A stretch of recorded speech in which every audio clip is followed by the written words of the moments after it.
Bonjour, ici Rachel Cossette pour le ministère Le Chemin, en étude sur le livre de l'Apocalypse chapitre par chapitre et nous débutons une 35e capsule sur ces enseignements-là qui sont riches en informations, riches en révélations et nous avons toujours cet intérêt pour poursuivre là où nous étions rendus, mais le chapitre 20 contient énormément d'informations et de sujets qui sont pas détaillés dans le chapitre 20, mais dont toute la Bible nous parle et c'est pourquoi on doit s'arrêter sur certains sujets avant de poursuivre le chapitre 21.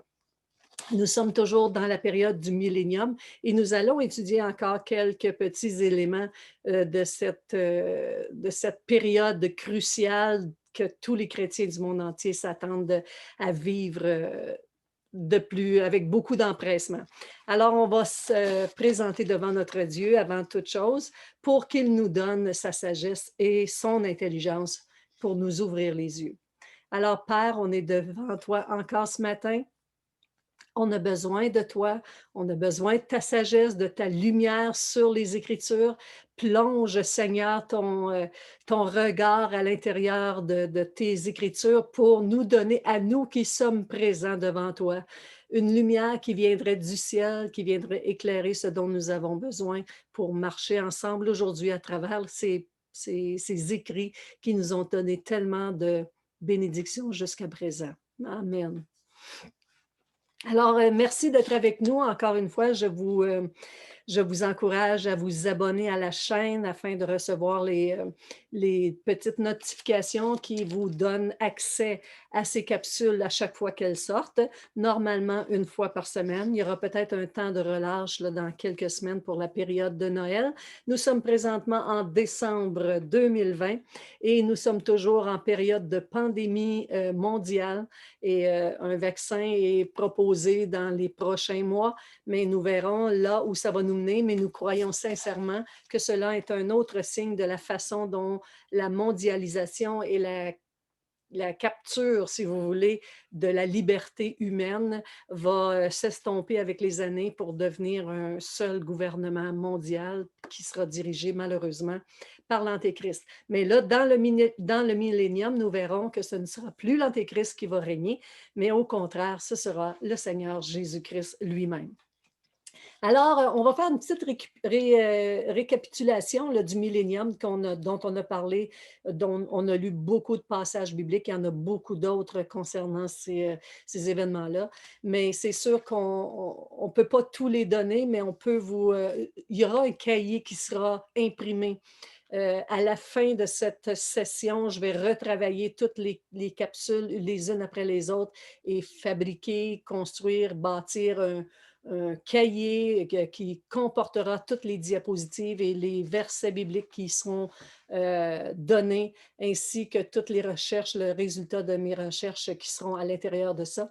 Et il sera mis en vente là, sur YouTube. On va vous donner l'information comment vous le prémunir et vous allez pouvoir vous prévaloir de paquets d'informations qui sera utile si jamais vous voulez réviser ce livre-là. Le livre de l'Apocalypse est vraiment riche parce qu'il contient à peu près toutes les informations dont nous avons besoin de la Genèse à l'Apocalypse. Et l'histoire humaine ne se termine pas avec l'Apocalypse, mais on va avoir intérêt à comprendre ce que nous allons vivre dans les prochains mois, dans les prochaines années. Alors, je fais une petite récapitulation ici. Donc, on a vu que le royaume de Milan, la période de Milan, va débuter par l'établissement du royaume de Dieu, c'est-à-dire le couronnement de Jésus-Christ après la bataille d'Armageddon, après le jugement des brebis et des boucs, après que les Juifs vont s'être repentis de leurs péchés et qu'après que Jésus est allé à Pétra chercher les Juifs qui étaient réfugiés pendant 3 ans et demi, va débuter la grande période de 1000 ans qui débute par le couronnement de Jésus-Christ lui-même à la 7e trompette dont il avait été décrit plus précisément au chapitre 11. Donc, après ça, ça sera suivi du mariage de l'épouse et de l'époux et évidemment de la célébration des noces de l'agneau. On va voir, on a donné un peu de détails là-dessus là, dans les dernières capsules, mais on va voir qu'il y a aussi à ces noces-là, il y a des invités, donc l'épouse et les invités.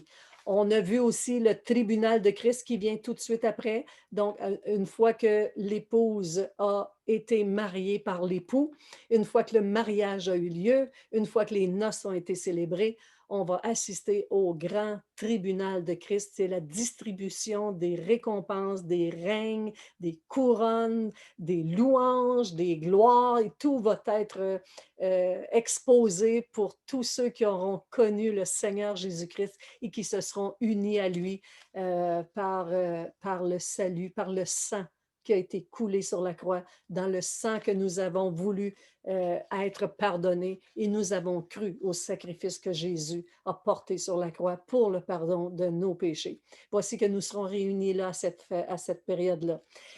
Faut comprendre que pour que le mariage de l'époux et l'épouse ait lieu comme prévu, il faut que tous les ressuscités, tous les rangs de ressuscités soient terminés. On va y revenir tout de suite là, dans quelques instants parce que c'est important de comprendre ça. Si on ne comprend pas bien la loi des semences, des semences et de la moisson, on ne comprendra pas bien les rangs de résurrection, ce que j'explique depuis presque le début de ces capsules. Et là, on va entreprendre vraiment une clarification parce qu'on a vu tous ces rangs-là ensemble. On les a étudiés les uns après les autres, mais là, on va les reprendre dans un tableau pour bien les mettre ensemble et les comprendre plus facilement parce qu'on doit retenir ça, ainsi que la célébration des fêtes de l'Éternel. Toutes ces célébrations-là s'accomplissent par Jésus-Christ lui-même. Donc, après le mariage, comme je le disais, il y a le tribunal de Christ où nos récompenses vont être remises à chacun d'entre nous. Après ça, il y a la construction d'un nouveau temple à Jérusalem et ça va être la célébration de la fête des tabernacles qui va commencer, la fête qui est une fête de réjouissance, de repos pour la moisson qui est terminée. Donc, on va se reposer pendant ces 1000 ans, reposer dans le sens de, il n'y aura plus de combat spirituel, plus de combat et de lutte contre la chair, contre le péché, contre les puissances de ce monde, contre les difficultés, contre les épreuves, contre les peines et les souffrances dans lesquelles nous sommes présentement, et contre toute maladie, contre toute guerre, c'est toutes des choses qui n'existeront plus. Donc, ensuite de ça, après la construction du temple, ben, on va avoir la gestion du nouveau monde et on va voir la composition. On a vu la composition des habitants de la Terre et on va s'en glisser encore un mot pour bien. Là, je vous fais juste une description suite à les uns à la suite des autres. Après cela, Satan va être relâché pour séduire toutes les nations du monde. Et après cette séduction-là, ça se termine par le jugement du grand trône blanc. Qu'est-ce qui s'est passé qu'on a vu? Bien, il y a eu vraiment les groupes qui vont se partager le 1000 ans qui va être sur la terre, mais il y a Christ qui va régner premièrement, ça dit sous l'autorité du Père, on voit ça dans Ésaïe chapitre 9, versets 6 à 7, Daniel 8, 13 à 14 aussi. L'épouse qui régnera en qualité de reine en Ésaïe 45, 7 à 16. Plusieurs rachetés régneront à titre de roi et sacrificateurs de Dieu. Apocalypse 1, 6, 5, 10, Apocalypse 7, 15 et Apocalypse 19, 7 à 9. On voit aussi les rachetés qui vont servir l'Éternel, qui sont aussi les invités au repas des noces. Il va rester les nations qui auront survécu aux 7 années de tribulation, c'est-à-dire tous ceux qui auront été jugés dans la grande vallée de Josaphat, comme on l'avait étudié, ceux qui sont décrits dans la Bible comme les brebis et les boucs. Les boucs s'en allaient directement dans le séjour des morts, tandis que les brebis étaient jugées dignes de passer ces 1000 ans de paix sur la terre avec Jésus-Christ comme roi. Ils ont été vraiment, ils vont cohabiter avec tous les ressuscités qui reviennent avec Jésus-Christ lorsqu'ils reviennent pour le combat qui est paru quand on voit le cheval blanc qui revient avec tous les rachetés. Bien, les rachetés, c'est nous qui aurons été enlevés, soit par l'enlèvement, ou soit si nous décédons avant le retour, avant l'enlèvement de l'Église, bien, on a été enlevés, rachetés, on fait partie des rangs de résurrection et tous les rachetés de l'Éternel, ben, reviennent avec Jésus-Christ sur la terre. Et donc, il y aura, pendant le millénium, il y aura des gens qui vont être dans leur corps mortel, tandis que d'autres vont être dans leur corps immortel, c'est-à-dire leur corps ressuscité. Donc, la résurrection ayant eu lieu, ils ont obtenu des corps incorruptibles. Donc, nous qui avons cru au Seigneur Jésus-Christ, lorsque nous revenons avec lui, nous sommes dans nos corps incorruptibles, dans nos corps ressuscités, dans nos corps immortels. Donc, il y aura une cohabitation de gens qui seront mortels et d'autres immortels sur la terre, en même temps, de la même façon que Jésus était revenu 40 jours, passé 40 jours sur la terre après sa résurrection. Il est ressuscité, il est revenu dans son corps immortel, il n'était plus dans le corps mortel qu'il avait avant sa crucifixion. Et il a pourtant cohabité avec les disciples, il mangeait avec eux, il a bu avec eux et tout ça. Fait que ce sera la même chose pour nous, on va être là, présents, mais dans un corps comme celui de Jésus qui avait la capacité dont la matière n'arrêtait pas. Par exemple, Jésus est entré dans un lieu, il a paru au milieu des apôtres alors que les portes étaient barrées, fermées, mais lui, il est traversé la matière et on sera dans cette nature-là, une nature transformée. Donc, ces gens-là vont habiter la terre et ils vont la multiplier parce qu'ils seront toujours dans leur corps physique, dans leur corps mortel, et ils vont continuer de multiplier, de se multiplier sur la terre. Il y a David aussi qui va régner sur Israël à titre de roi et de prince. On voit ça dans Jérémie chapitre 30, Ézéchiel 34, 24, Ézéchiel 37, 24 jusqu'à 28. Et ce sont toutes des lectures que vous allez pouvoir faire parce que si je fais ça, les capsules finiront jamais, vous allez trouver ça trop long. J'ai lu beaucoup, beaucoup de versets là, dans la dernière capsule et c'était nécessaire, mais là, je ne veux pas répéter non plus les mêmes informations. Les 12 apôtres qui vont régner, on avait vu ça avec les 12 tribus d'Israël, qui vont régner sur les 12 tribus d'Israël. Et nous, on allait juger le monde et on va aussi juger les anges. Fait qu'il y a des anges qui auront besoin d'être jugés, comme les anges déchus, par exemple. Il y a beaucoup d'événements qui seront transformés. La Terre elle-même va être changée, sa topographie va être changée. On va voir un peu après le 1000 ans que c'est plus la topographie seulement de la Terre qui va changer, mais c'est sa morphologie. Là, en ce moment-ci, c'est la topographie, elle va transformer parce qu'il va y avoir vraiment des nouvelles choses qui vont se produire sur la Terre, nouveaux fleuves et tout ça. Les nations seront changées, leur cœur sera modifié, ils vont avoir des lèvres pures, que nous dit Sophonie 3.9, alors qu'ils vont invoquer le nom de l'Éternel, ils ne seront plus des êtres qui vont mépriser l'Éternel. Même les nations qui auront été trouvées justes vont être de ce genre de personnes-là. Les animaux qui vont habiter la terre, ça dit le loup et l'agneau vont paître ensemble, le lion et le bœuf vont manger la paille, le loup va habiter avec l'agneau et la panthère se couchera avec le chevreau. Si vous mettez ces animaux-là ensemble aujourd'hui, c'est très féroce et les uns mangent les autres, là. Mais dans cette période de 1000 ans, ce sera vraiment un temps où l'agression n'existe pas. Vous pourrez trouver ça dans Ésaïe chapitre 65, verset 25, et Ésaïe 11, 6 aussi nous parle de cette particularité. La lumière, dans Ésaïe chapitre 30, verset 6, ça nous dit que la lumière du soleil va briller 7 fois plus grande. Elle va être 7 fois plus grande, comme 7 jours. Pas qu'elle va brûler les hommes, elles ne nous brûleront pas, ça ne va pas être plus chaud nécessairement, mais la lumière va être tellement grande que ça va briller comme une lumière de 7 jours. Ça veut dire qu'il n'y aura plus de ténèbres pendant la période de 1000 ans. La longévité des hommes va être agrandie. Ça dit qu'il n'y aura plus ni vieillards ni enfants qui n'accomplissent leur jour. Donc, ils vont tous, il n'y aura pas personne qui va mourir dans la période de 1000 ans, sauf les pécheurs. Parce que ça nous dit que le pécheur, celui qui mourra à 100 ans, il va être jeune. Ça veut dire que les pécheurs vont mourir spontanément au moment où ils vont pécher parce que la séduction n'est plus là. Les hommes mortels vont être encore dans leur corps mortel, dans leur corps de pécheurs, mais comme leur nature ne sera pas influencée ni intensifiée par par la présence ennemie, par la présence de Satan sur la terre ou par la présence des démons, ce qui n'existera plus pendant le 1000 ans. Il n'y aura pratiquement pas de péché, mais ceux qui pécheront vont mourir et ce sont ces morts-là qu'on va retrouver un petit peu plus tard dans le chapitre 20. Donc, la longévité est agrandie, Ésaïe 65, verset 20, que vous allez pouvoir trouver ça. Et dans Ésaïe chapitre 35, verset 10, ça nous dit que les rachetés de l'Éternel, donc la joie va être grande. Ils retourneront avec des chants de triomphe, une nouvelle joie éternelle couronnera leur tête, l'allégresse et la joie s'approcheront, la douleur et les gémissements s'enfuiront.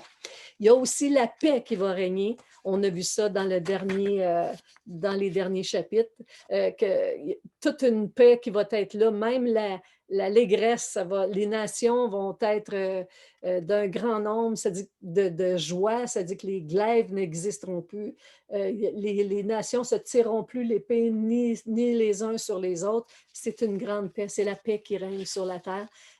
Vous saviez que l'Antéchrist avait promis la paix. Il proposait une paix, mais qui n'est jamais vraiment arrivée. Mais le Seigneur Jésus-Christ va apporter la paix sur la terre, la paix qui va enlever toute guerre, toute forme de division, de ségrégation, de corruption quelconque, et la paix va régner au milieu des hommes. La santé aussi. On se rappelle que la santé est présente et que dans Ésaïe chapitre 33, verset 24, ça dit, il n'y aura plus aucun habitant qui dit, je suis malade. Le peuple de Jérusalem va recevoir tout le pardon de leurs iniquités, de leurs péchés, et les yeux vont s'ouvrir, les aveugles vont voir, les sourds vont entendre, et tout ça. Alors qu'on avait compris dans le dernier chapitre, même en lisant, que dans le temps du millénium, il n'y aurait pas de pleurs, pas de tristesse, pas de larmes, et que les fleuves, chaque côté du fleuve, il y a des arbres dont les feuilles vont permettre la guérison des gens qui sont dans leur corps mortel, qui ne vont pas jamais connaître la maladie parce que les arbres, les fruits qu'ils vont manger, les feuilles et tout ça vont donner vraiment la santé à chacun d'eux. La justice va régner, ça disait qu'il n'y avait plus ni tort ni dommage sur toute la montagne sainte. La terre sera remplie de la connaissance de l'Éternel, en Ésaïe chapitre 11, verset 9. En Zacharie 8, 12, ça nous disait qu'il y aurait la prospérité, les vignes vont rendre leurs fruits, les cieux vont envoyer la rosée dont toute la semence a besoin. Et Zacharie 8, 17 nous dit, ah, quelle prospérité pour eux, quelle beauté, le froment fera croître les jeunes hommes et le mou, c'est-à-dire juste le raisin, le jus de raisin qui est non fermenté, vont être à flot pendant cette période-là, vont couler à flot.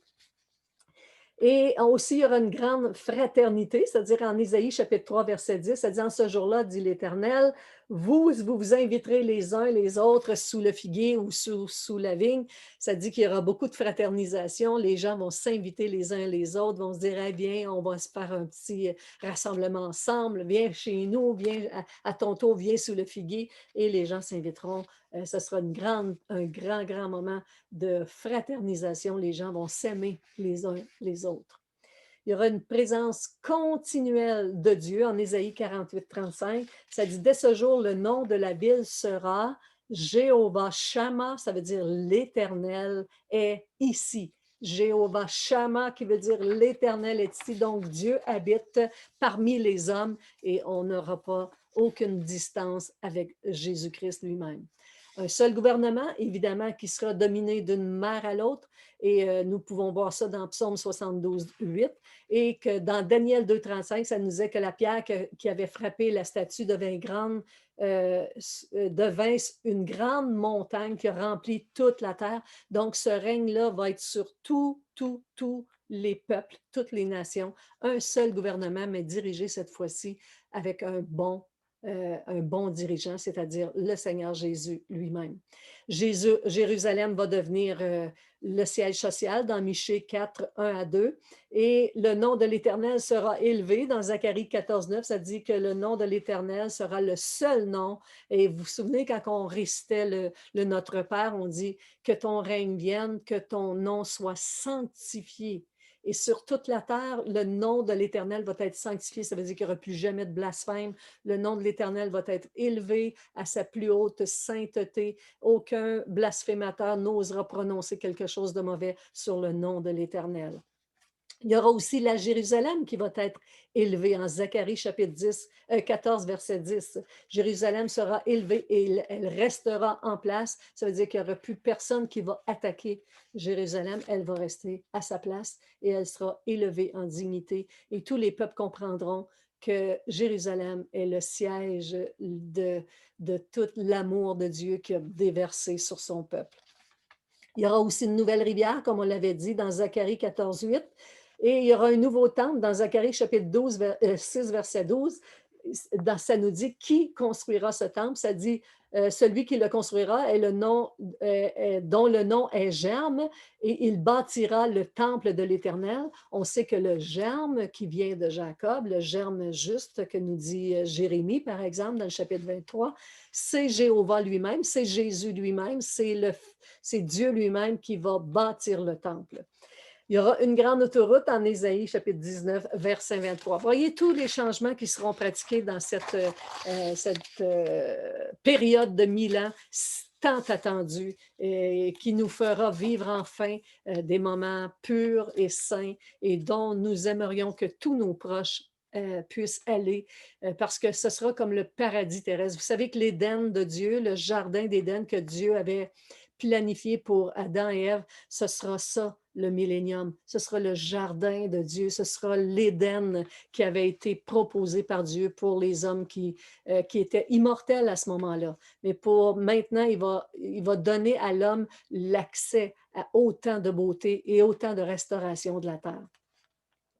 Donc, le salut, on sait que tout le monde est sauvé de la même façon. C'est-à-dire, pour être sauvé, ça prend une repentance, une reconnaissance que Jésus est Dieu, et reconnaître aussi qu'on est des pécheurs et que Jésus a payé la dette de nos péchés et que c'est en lui seul qu'on peut avoir le pardon de nos péchés. Ça, c'est pareil pour tout le monde. Donc, il n'y a pas de plus sauvé puis de moins sauvé. Par contre, on aura des récompenses différentes. Ça dit qu'il y en a qui vont régner sur la terre, d'autres qui vont servir devant la face de Dieu. Il y en a qui vont recevoir leur louange. Il y en a qui seront comme des vases d'honneur.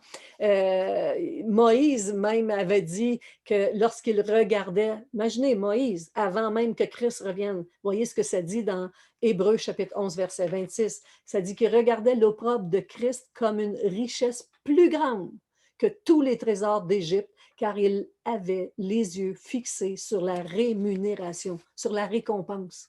Il avait les yeux fixés sur Jésus. Tous les trésors d'Égypte, c'est-à-dire lui, il était dans la maison de Pharaon avant de devenir le Moïse que nous connaissons, qui est allé sauver le peuple de Dieu. Il était hébreu de naissance, mais il avait été élevé par la fille de Pharaon, et il avait habité les palais de Pharaon, et il avait accès à toutes les richesses et la sagesse et toutes les sciences et toutes les écoles qui étaient de cette génération-là. Mais lui n'a pas regardé ça comme une richesse plus grande que celle de Christ, parce qu'il avait les yeux fixés sur la récompense. Matthieu 5, 12, Jésus nous disait « Réjouissez-vous et soyez dans l'allégresse parce que votre récompense sera grande dans les cieux. » Donc, on a assisté à une période de récompense extrême de la part de Dieu. Et voici que j'aimerais revenir sur, comme je viens de le dire précédemment, sur tout le phénomène, le principe des semences et de la moisson, les rangs de résurrection. Il faut bien comprendre ça pour aller plus loin encore, parce que si on n'a pas compris jusqu'à maintenant, on revise tout ça parce qu'on va y porter une attention particulière. Donc, on avait étudié qu'il y avait les lois des semences et des moissons et l'accomplissement des fêtes que Jésus accomplit. Donc, il y avait la fête de la Pâque, la fête de la Pentecôte. La fête de la Pâque, c'est le moment où Jésus est venu pour la première fois sur la terre. Donc, il est venu physiquement sur la terre métamorphosé dans la personne d'un homme et dans le nom de Jésus pour accomplir la fête de la Pâque qui est subdivisée en 3 parties, c'est-à-dire la fête de la Pâque elle-même, la fête des pains sans levain et la fête des prémices, qui est aussi, toute, l'accomplissement que Jésus a fait. Entre la première venue de Jésus et la deuxième, c'est-à-dire la fête des tabernacles, il y a eu la fête de la Pentecôte qui est célébrée et que Jésus a accomplie en envoyant le Saint-Esprit. Et c'est la période qu'on appelle, la période que Paul appelle le mystère caché de tous les temps. Donc, cette période ici de la Pentecôte, c'est la période de l'Église. Donc, entre la période de l'Église, il y a la période qu'on appelle de la première venue de Jésus. Il y a toute la période de l'Église, du mystère caché de tous les temps, qui est la fête de la Pentecôte que nous célébrons encore aujourd'hui. Nous sommes encore dedans parce que l'Église n'est pas enlevée jusqu'à présent. Et il y a la deuxième venue de Jésus qui se fait en 2 phases. Donc, la première, en fait, il ne vient pas sur la terre directement. Ça, c'est à la fête de la trompette. Lorsqu'il va accomplir cette fête-là, il va revenir dans les airs et c'est nous qui allons à la rencontre de Jésus dans les airs. Et je ne reviendrai pas sur tous les passages de ça parce qu'on les a déjà vus. Mais il y a aussi la deuxième venue de Jésus-Christ, c'est-à-dire pas la deuxième venue, mais ça, c'est toute sa deuxième venue, mais elle se fait en 2 phases. La première phase, c'est lorsqu'il paraît dans les airs et que nous allons le rejoindre, ce qu'on appelle l'enlèvement de l'Église. Et lorsqu'il va accomplir la fête des expiations, ben c'est là qu'il va poser son pied sur la terre. Donc, il revient physiquement, monté sur un cheval blanc, suivi de tous ses rachetés, tous les rachetés de l'Éternel qui ont accompli jusqu'au 6e rang ici, parce qu'on a vu qu'il y avait d'autres rangs qui allaient arriver après, parce qu'à la fête des expiations, il y a aussi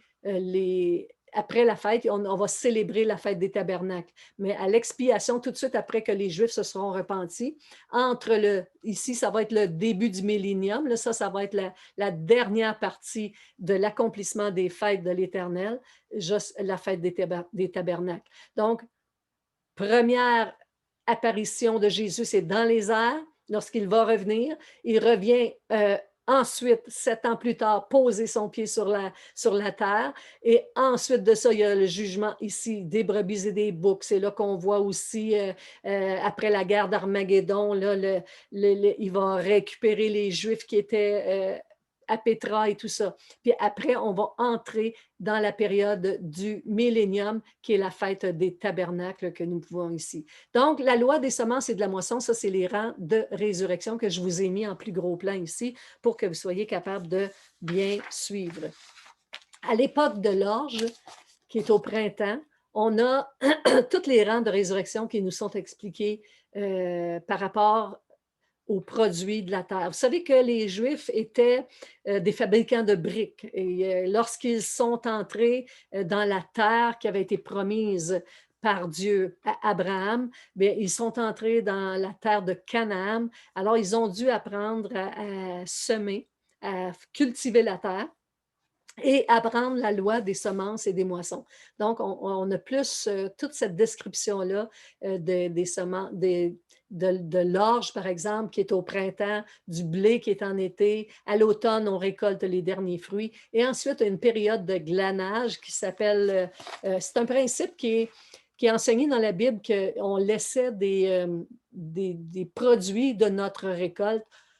On n'allait pas toutes les rechercher. On faisait une grosse récolte, tout le monde, puis après ça, ce qui restait dans les champs, on les laissait là. C'était une loi de Dieu pour que les étrangers puissent se nourrir, les pauvres et tous ceux qui qui n'avaient pas cultivé la terre. Donc, on reprend ici les prémices. Donc, dans chacune de ces rangées-là, dans chacun de ces rangs, si vous voulez, il y a des rangs de résurrection. Donc, on avait vu que on voyait le premier rang, c'était Jésus-Christ lui-même qui avait ressuscité premièrement et il fait partie de la période de l'orge au printemps où la semence, les récoltes étaient vraiment actuelles. Et quand on parle des prémices, on voit qu'on parle de cette première gerbe de blé ou première gerbe de premier fruit ou première gerbe que nous allons moissonnées, on devait les présenter devant l'Éternel et ça devenait les prémices de notre récolte. Ça veut dire les premières choses qu'on récolte, on les présentait devant Dieu pour que la récolte qui va suivre soit bénie. Alors, les prémices de la première récolte, c'est Jésus-Christ lui-même et qui a été suivi au deuxième rang de résurrection par tous les saints, plusieurs, pas tous, mais plusieurs saints de l'Ancien Testament. On se rappelle que les sépulcres avaient été ouverts, que plusieurs corps des saints qui étaient morts et qui sont ressuscités et qui font aussi partie de l'épouse de Christ parce qu'elles sont nombrées. Rappelez-vous, elles sont représentées par l'apôtre Jean au chapitre 4. En parlant des 4 êtres vivants, on parlait de ces gens-là. On a fait une vérification, on a prouvé qu'il s'agissait bien de ces gens qui sont ressuscités de la première génération de l'Ancien Testament. Ensuite, il y a eu tous les autres saints. Au premier coup de trompette, c'est les morts en Christ premièrement, tous ceux qui étaient morts en Jésus-Christ et qui avaient la nature de faire partie de la première des prémices de la moisson, c'est-à-dire l'épouse de Christ. On se souvient qu'il y avait 2 coups de trompette, à ne pas se confondre avec les 7 trompettes des jugements de Dieu, mais plutôt 2 coups de trompette, parce que ça c'était des coups de trompette de Dieu, tandis que les trompettes qui sont dans l'Apocalypse, les 7 trompettes sont sonnées par des anges. Alors, au son de la trompette de Dieu, nous disait Paul, le premier coup de trompette, c'était les morts en Christ premièrement. Le deuxième coup, c'était nous, les vivants, qui seront restés. On voyait ça dans 1 Corinthiens, chapitre 15, verset 51, et 1 Thessaloniciens 4, 16, où on voit l'épouse de Christ qui est enlevée ici, qui fait partie des prémices de la moisson. Donc, tout ce qui est prémisse appartient à l'épouse, devient l'épouse de Christ. Ensuite, la grande foule, dans la même période, dans des semences et des moissons, on voit la grande foule ici qui va suivre la moisson en Apocalypse chapitre 7, versets 9 à 10. Ensuite, le 5e rang, c'est à la période des derniers fruits. C'est toute la moisson de la terre. Vous voyez qu'à chacune des moissons, il y a les prémices. Donc, les prémices ici sont la moisson de la terre, les 144 000 Juifs qui ont été marqués du sceau de Dieu. Ils sont aussi, on les revoit sauvés dans la présence de Dieu à Sion, en Apocalypse chapitre 14, verset 1. Ils sont donc parmi les rangs de résurrection qui feront partie aussi de l'épouse. Ensuite, on voit le 6e rang, c'est la grande moisson de la terre. C'est ceux qui n'avaient pas pris la marque de la bête. Ils seront non pas faisant partie de l'épouse de Christ, mais ils seront de ceux qui n'auront pas pris la marque et qui seront restés sur la terre à ce moment-là, mais qui seront ressuscités au 6e rang. Par contre, le 7e rang, on voit que c'était le principe du glanage. Eux, ils vont habiter, ils vont recevoir aussi le titre de ressuscité en Jésus-Christ. Ils ne font pas partie des prémices de Dieu, ils ne seront pas de l'épouse. C'est ceux qu'on avait trouvés au chapitre 6, verset 9 à 11, qui étaient du 5e rang, qui vont être du 7e rang de résurrection, mais du 5e sceau.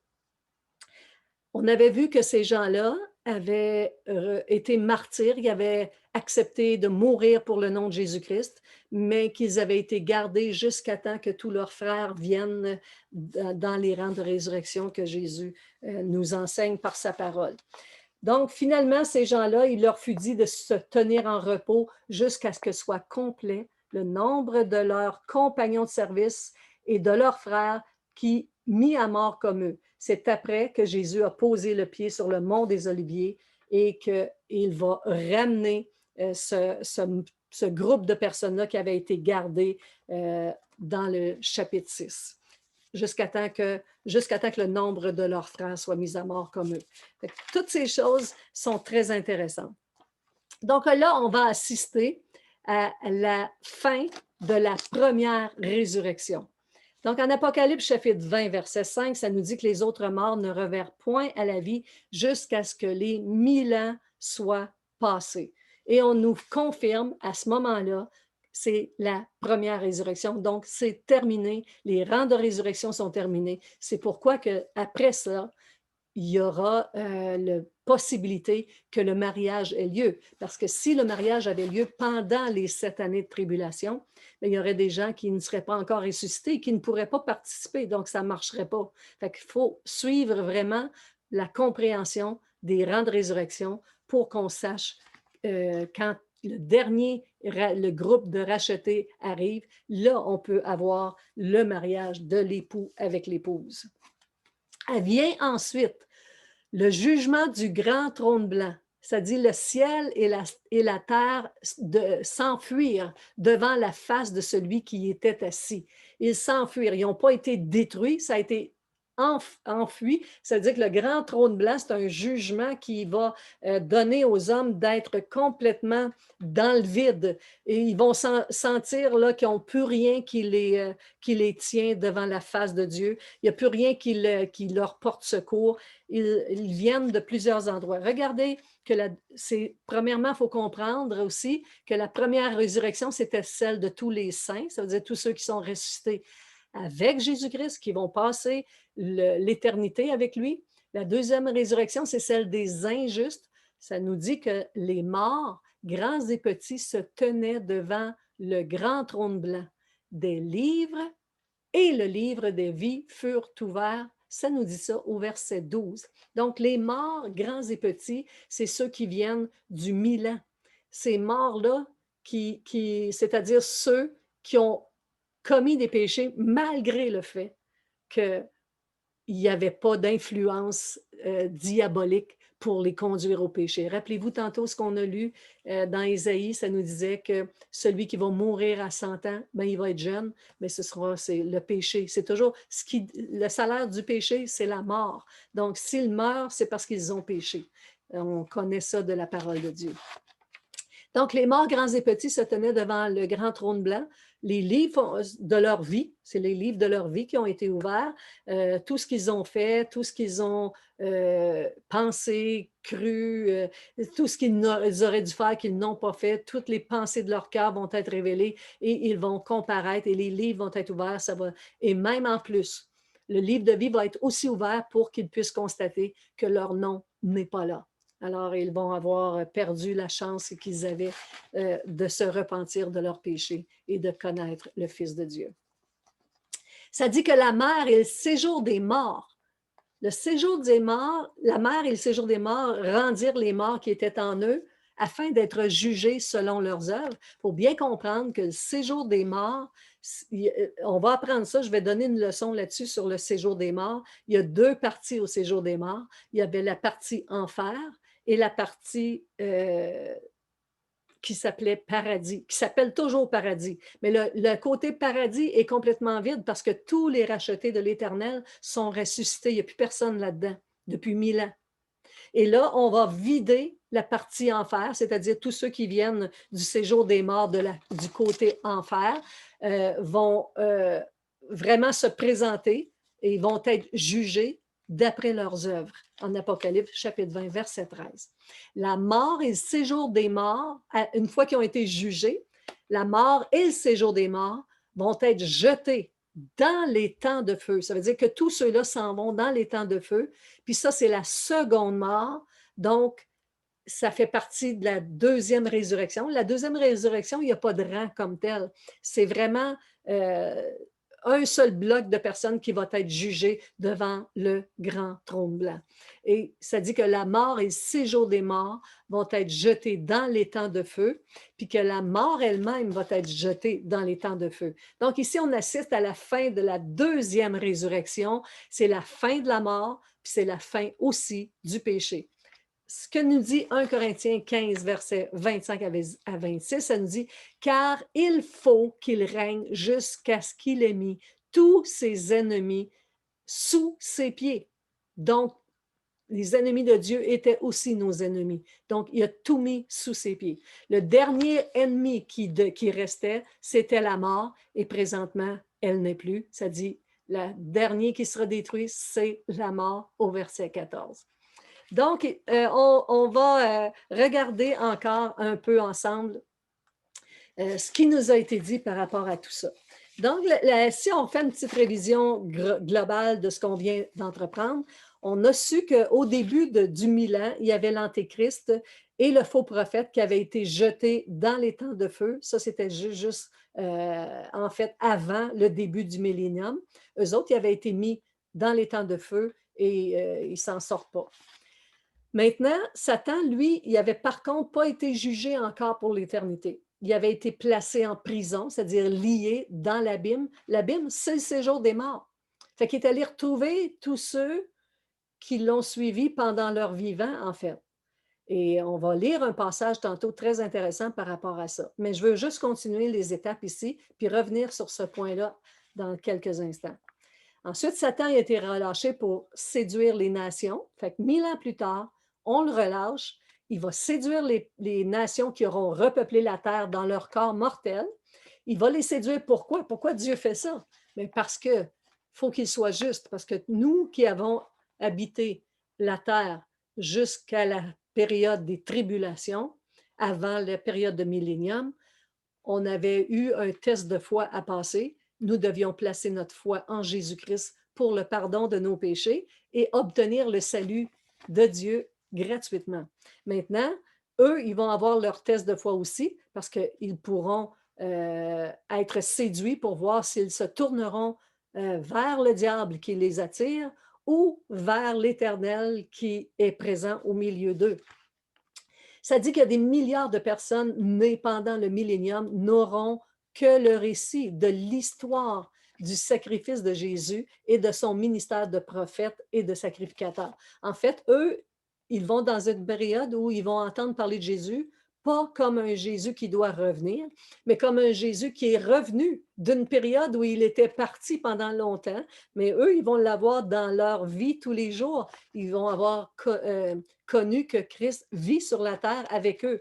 Mais pendant ce temps-là, ils vont avoir le récit, eux autres, ils vont avoir l'histoire que Jésus était parti pendant des milliers d'années, pendant tout le temps de la période de l'histoire de l'Église sur terre et plus les 7 années de tribulation.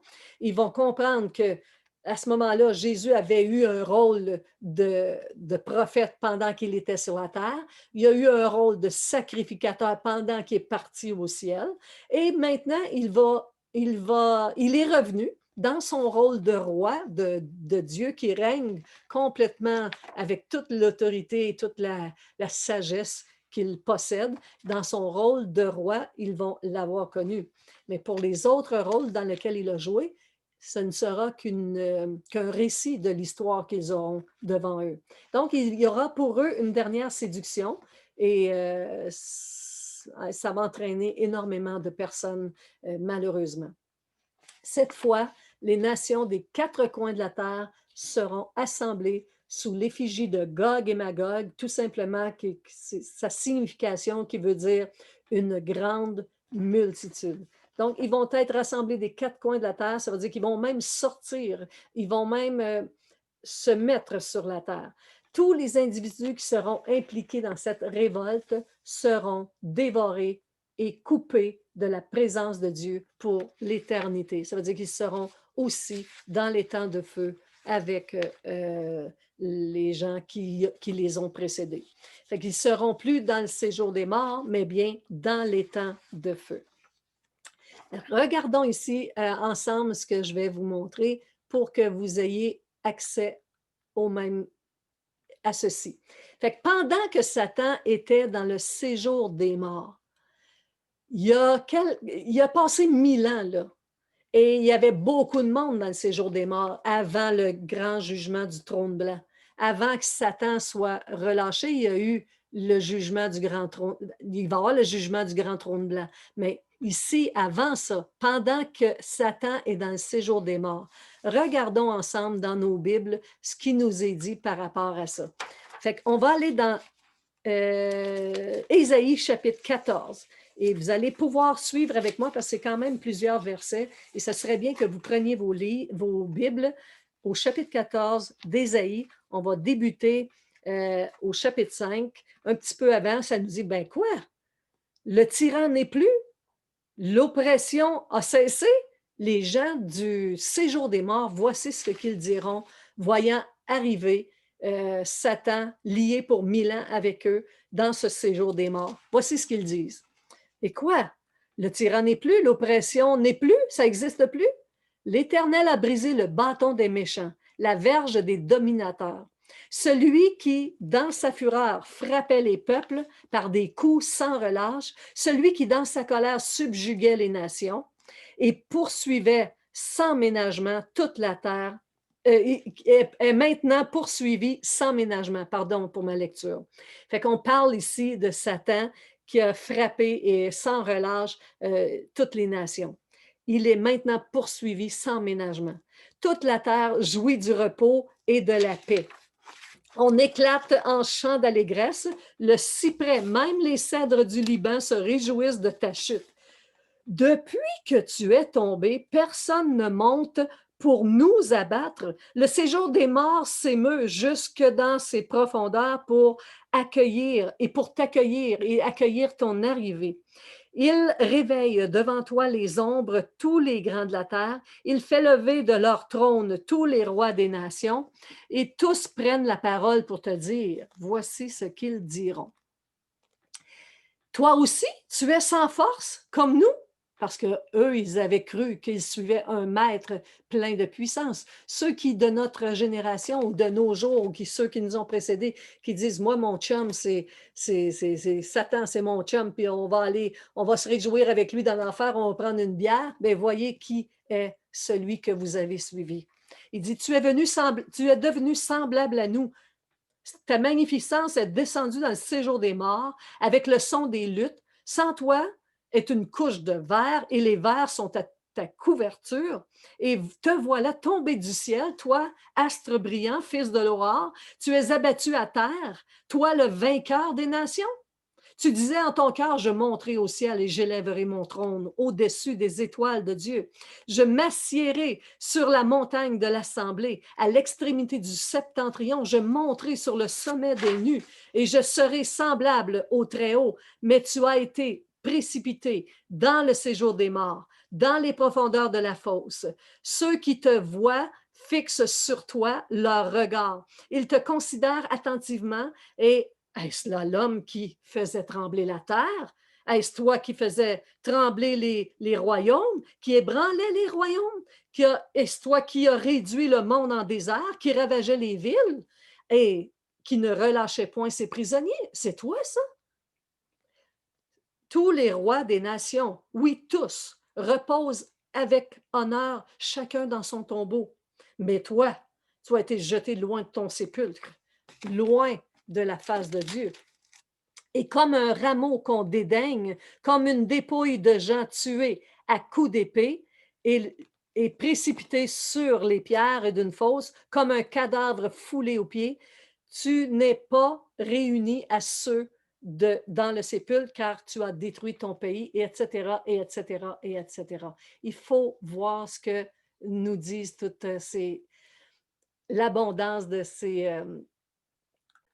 ces paroles mentionnées ici dans le chapitre 14 du verset d'Ésaïe qui nous fait une démonstration de comment Satan va être réduit à rien. Ceux qui le suivent présentement et ceux qui marchent sous sa tutelle, qui ont comme père le diable, et c'est souvent des gens qui ne sont même pas conscients de ça. Vous savez que si vous n'avez pas reconnu Jésus comme votre sauveur et que vous ne vous êtes pas converti à Jésus-Christ seul pour votre salut, si vous n'avez pas abandonné les idoles qui sont élevées dans ce monde, que ce soit Bouddha, que ce soit Krishna, que ce soit même Marie, la mère de Jésus, a été placée sur un trône que Jésus lui-même ne lui reconnaît pas. Et Marie est la création de Dieu, tandis que Jésus est Dieu. Vous comprenez? C'est de faire de Marie une idole. C'est pourquoi Siméon avait prophétisé sur elle qu'une épée lui transpercerait le cœur. Il y a deux raisons pour ça. Il y a Jésus qui va mourir sur la croix, mais il y a aussi le fait que les gens la prendront comme sauveur, comme la personne à qui ils doivent s'adresser pour avoir la vie éternelle ou pour pour avoir l'exaucement de leurs prières, alors que Jésus est Dieu et créateur de Marie et que le seul en qui on peut vraiment se confier, parce qu'il n'y a personne d'autre qui peut nous entendre pour l'instant, à part Dieu lui-même. Et c'est cette personne de Dieu qui est en Jésus-Christ qui nous a été donné comme avocat, comme celui qui va nous représenter auprès du Père. Alors, si on meurt et qu'on se retrouve devant Dieu sans avocat, c'est-à-dire sans avoir eu Jésus comme sauveur pendant notre vivant sur la terre, on se présente devant lui sans avocat, mais on n'a pas de salut qu'on peut obtenir. On n'a pas de plaidoyer. Fait que notre sentence, c'est la mort. Ça dit le salaire du péché, c'est la mort. Fait que si on se présente avec notre avocat, c'est-à-dire que nos péchés ont été pardonnés de notre vivant, notre avocat nous représente auprès de Dieu et il va confesser devant le Père et devant les hommes, voici celui que j'ai reçu comme mon enfant. Il s'est repenti de ses péchés pendant qu'il était sur la terre. Je vis en lui depuis telle date, telle année, et voici qu'il est mon enfant, et tu peux, Père, le faire entrer dans ton royaume. Alors, quand nous nous présenterons devant Dieu, il sera auprès de Dieu, le Père, pour nous accompagner et, et nous confesser devant le Père qui est dans les cieux. Confesser notre salut, c'est-à-dire approuver notre salut. Mais si on n'a pas cet avocat-là, on est perdu.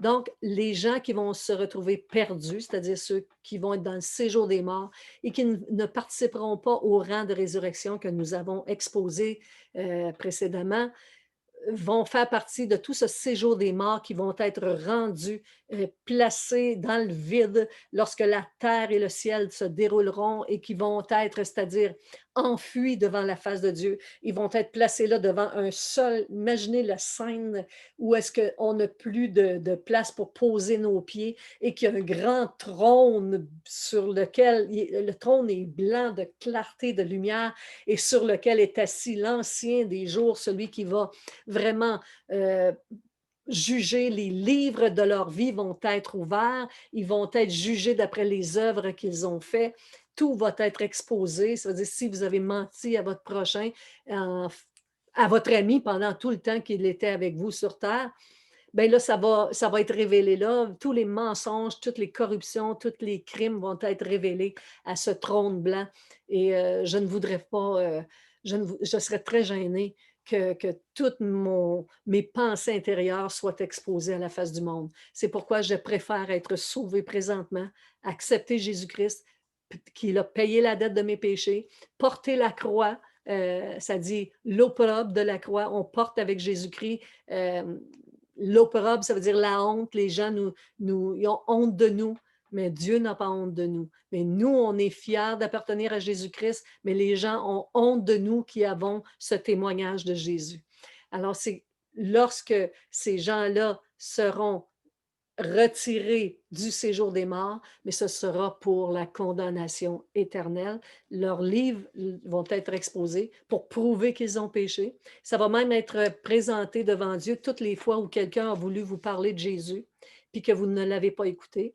Vous allez voir ça aussi, ça va être paru là. Dieu va prouver qu'il vous a donné le moyen pour être sauvé, puis que vous ne l'avez pas accepté.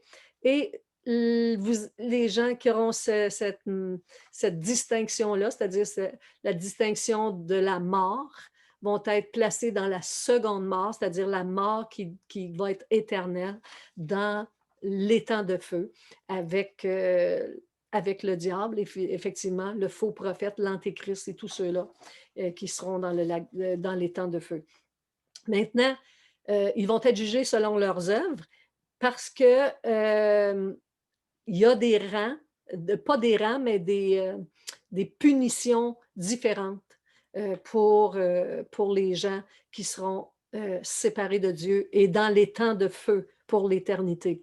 Les rangs, les définitions exactes de la punition ne nous est pas révélée aujourd'hui, mais on sait d'après la parole de Dieu que les punitions ne seront pas les mêmes pour tout le monde. Ça ne veut pas dire qu'il y en a qui vont avoir des punitions faciles. Ça ne sera pas comme dans le purgatoire, comme la fausse religion nous l'enseignait. ça va être au contraire une punition éternelle, séparée, où il y aura des pleurs, des grincements de dents, mais la punition de chacun sera différente, d'après les livres qui seront ouverts. Le livre de vie qui était ouvert, c'est pour prouver que leur nom n'a pas été inscrit là-dedans, et c'est là que Jésus va se présenter, non comme l'avocat, mais comme étant la preuve que leur nom n'est pas dans ce livre-là. Donc, le règne de 1000 ans aura servi à détruire tous les ennemis de Dieu, tous nos ennemis aussi, et même détruire non pas seulement notre ennemi, nos ennemis qui étaient présents et qui l'antéchrist, le diable, et les démons, puis les gens qui étaient contre la parole de Dieu, mais il va aussi détruire la mort elle-même. Fait que la mort va arrêter d'avoir une puissance. Fait que les gens qui vont rester sur la terre, dans leur corps physique, vont recevoir un corps incorruptible aussi, un corps immortel. Toutefois, comme ils ne sont pas des rangs de résurrection que nous avons connus, ils vont passer l'éternité sur la terre, mais dans un corps comme Adam et Ève, lorsqu'ils ont été créés, ils avaient été créés pour l'éternité, c'est-à-dire créés pour vivre éternellement, bien, ces gens-là vivront éternellement aussi, puisque la mort a été enlevée et qu'elle n'existe plus. C'est à ce moment-là que Jésus va remettre tout le royaume euh, au Père. Ça dit dans 1 Corinthiens 15, 22 et 26, et je vous lis exactement les paroles, ça dit « Et comme tous meurent en Adam, de même aussi tous revivront en Christ, mais chacun en son rang. Christ comme prémisse, puis ceux qui appartiennent à Christ lors de son avènement. Ensuite viendra la fin, quand il remettra le royaume à celui qui est à Dieu et Père. Après avoir détruit toute domination, toute autorité et toute puissance, car il faut qu'il règne jusqu'à ce qu'il ait mis tous les ennemis sous ses pieds. Le dernier ennemi qu'il a détruit, c'est la mort. À présent, il remet toute domination et tout le royaume à son Père. 2 Pierre, chapitre 3, versets 7, 9 et 10, vont nous dire ceci. Tandis que par la même parole, les cieux et la terre d'à présent sont gardés et réservés pour le feu, pour le jour du jugement et de la ruine des hommes impies. Le Seigneur ne tarde pas dans l'accomplissement de ses promesses, comme quelques-uns le pensent ou le croient, mais il use de patience envers vous, ne voulant pas qu'aucun de vous ne périsse, mais voulant que tous arrivent à la repentance. Le cœur de Dieu, c'est pas de vous envoyer dans les temps de feu pour l'éternité. Vous êtes les seuls responsables de ce choix-là, parce que c'est pas l'endroit où il veut vous envoyer, c'est le diable qui vous a emmené là, et si vous ne lui résistez pas pendant votre vivant, malheureusement, vous allez être ses esclaves jusqu'à la mort. Dans le verset 10, ça dit, « Le jour du Seigneur viendra comme un voleur. En ce jour, les cieux passeront avec fracas. Les éléments embrasés se dissoudront et la terre, avec les œuvres qu'elle renferme, sera consumée. » Consumée, c'est-à-dire brûlée de tout ce qui est mauvais, mais gardée comme on brûle l'or, par exemple. L'or demeure le métaux très précieux, mais toutes les scories, tout ce qui l'abîme, va brûler. Sur cet enseignement, je vous encourage, je vous exhorte, je vous édifie, je vous mets au défi de dire à Dieu de vous pardonner vos péchés, de ne pas vous permettre d'aller dans les temps de feu. Pendant que vous êtes vivant, faites ce choix. Et vous verrez combien Dieu va venir à votre secours, combien le Saint-Esprit va être placé en vous et vous donner le courage. Mais vous avez besoin de faire un pas de foi. Ce pas de foi, c'est de reconnaître, premièrement, est-ce que vous avez péché contre Dieu? N'y a-t-il pas de péché en vous? La Bible dit que celui qui dit qu'il n'a pas de péché est un menteur. Fait que déjà là, c'est un péché de dire qu'on n'a pas de péché. Alors, si vous reconnaissez que vous êtes un pécheur, Laissez faire votre religion, vos traditions, laissez faire l'éducation que vous avez reçue de vos parents. Les gens, si vous mettez plus de priorité à tout ce que les gens vous ont donné, ça vaudra rien devant Dieu. Jésus dit lui-même que si vous ne haïssez, le mot haïr veut dire si vous ne priorisez pas le royaume de Dieu, si vous n'haïssez pas vos pères, vos mères, vos frères, vos sœurs, vos amis pour me suivre, vous n'êtes pas digne de mon royaume. Ça veut dire que c'est Dieu qui doit passer en premier, puisque c'est lui qui a le dernier mot. Quand bien même j'aurais fait la meilleure chose sur la terre pour que mes parents soient fiers de moi, et ça, c'est très louable, Dieu n'a rien contre ça. Mais au niveau de la foi, ma foi doit pas, mon Dieu ne doit pas être mon père, mon Dieu ne doit pas être ma mère, mon Dieu ne doit pas être Bouddha, mon Dieu ne doit pas être Marie non plus, ni Joseph, ni Abraham.